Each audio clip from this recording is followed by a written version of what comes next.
নমস্কার বন্ধুরা, কেমন আছেন সবাই? নিশ্চয়ই ভীষণ ভালো আছেন। Welcome to my cooking channel মায়ের সহজ রান্নায় সবাইকে জানাই স্বাগত।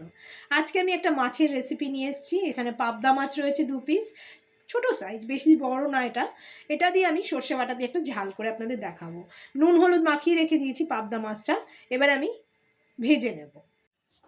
আমি 2টো মাছ ভেজে রেখে দিয়েছি, দেখুন বেশ কড়া করেই ভেজেছি আমি। মাছের যেটুকু তেল ছিল আমি কমিয়ে নিয়ে এইটুকু তেল দিয়েছি, কারণ আমি লাস্টে আবার একটুখানি সর্ষের তেল ওপর থেকে ছড়াবো। যেহেতু এটা আমি সর্ষে বাটা দিয়ে করছি, আমি প্রথমেই দেবো একটু কালো জিরে,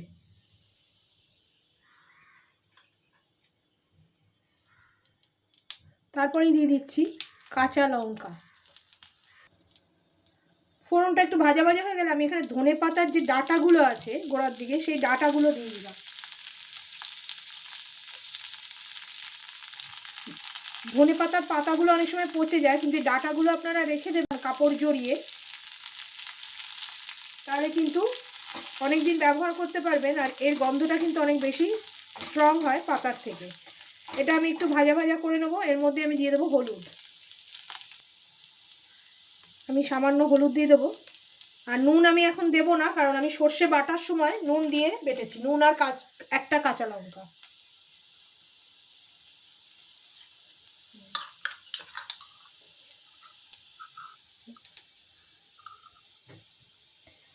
আমি কালো সর্ষে বেটে নিয়েছি, আপনারা চাইলে সাদা সর্ষেও মিশিয়ে নিতে পারেন। এরকমভাবে নুন আর কাঁচা একটা লঙ্কা দিয়ে আমি বেটে নিয়েছি শিল নোড়ায়।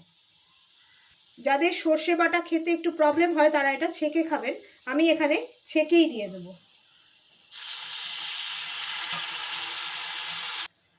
এই দেখুন, ছেঁকে শুধু এই সর্ষের যে ইয়েগুলো থাকে, খোসাগুলো থাকে, সেগুলো ফেলে দেবেন। এই যে এরকমভাবে, বাদ বাকি জলটা আমি ধুয়ে এখানে দিয়ে দিয়েছি।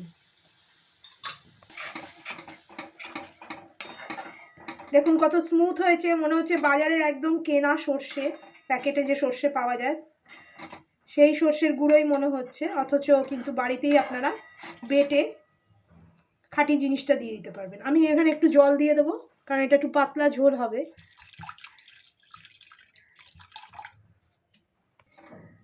আমি একটু বাড়িয়ে দিচ্ছি, এটা ফুটে উঠলে আমি মাছটা দিয়ে দেবো। আমার একটু নুন কম হয়েছে, সর্ষে বাটায় নুন দিয়েছিলাম বাটার সময়, কিন্তু নুনটা একটু কম হয়েছে। তবে এই মাছ কিন্তু একটু নুনটা বুঝে দেবেন।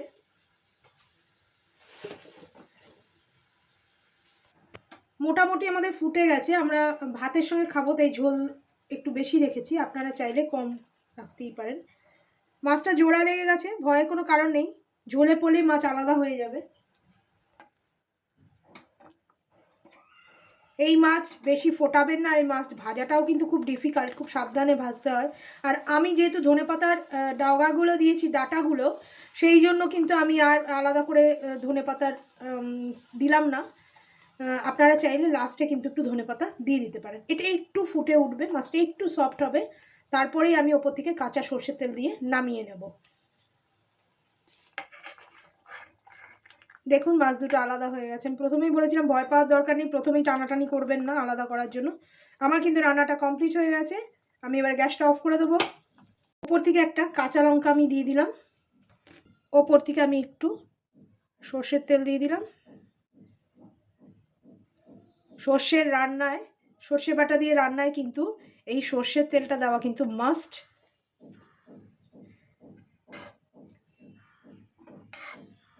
আপনারা এই রান্নাটা অবশ্যই করবেন, খুব ভালো লাগে খেতে। এবারে আমি একটু স্ট্যান্ডিং টাইম দিয়ে দেবো, তারপরেই আমি আপনাদের প্লেটিং করে দেখাচ্ছি। রেডি হয়ে গেল পাবদা মাছের সর্ষের ঝোল। দেখুন, দেখেই মনে হচ্ছে না একটু ভাত নিয়ে বসে পড়ি, আমার তো তাই মনে হচ্ছে। আপনারাও বসে পড়ুন, রান্নাটা কিন্তু আপনারা অবশ্যই ট্রাই করবেন। আর লাস্টে কিন্তু কাঁচা সর্ষের তেলটা অবশ্যই দেবেন, এতে কিন্তু সুন্দর একটা ফ্লেভার আসে। আর ধনেপাতা ডাঁটাতে কিন্তু অবশ্যই আপনারা দেবেন, ওটাতেও খুব ভাল লাগে খেতে। আর যাদের পেটের সমস্যা হয় সর্ষে খেলে, তারা কিন্তু ওরমভাবে সর্ষেটাকে ছেঁকেই দেবেন। আর এই রান্নাটা কিন্তু সম্পূর্ণ গরম সাদা ঝরঝরে ভাতের সাথেই ভাল লাগবে। এই রান্নাটাতে কিন্তু আপনারা এরম পাতলা ঝোলই রাখবেন, ঘন রাখলে ভাল লাগবে না। রান্নাটা কিন্তু আপনারা বেশি বেশি করে ট্রাই করবেন, আর আমাদের কমেন্টের মাধ্যমে কিন্তু লিখে জানাবেন রান্নাটা আপনাদের কেমন লাগলো। ভিডিওটাকে বেশি বেশি করে লাইক করবেন, বন্ধু বান্ধব বা রিলেটিভসদের সাথে বেশি বেশি করে শেয়ার করবেন। সাবস্ক্রাইব যারা এখনও করেননি তারা সাবস্ক্রাইব করে অল বাটনটি ক্লিক করে দেবেন এমনি নতুন আর ঘরোয়া ধরনের রান্নার নোটিফিকেশন পাওয়ার জন্য।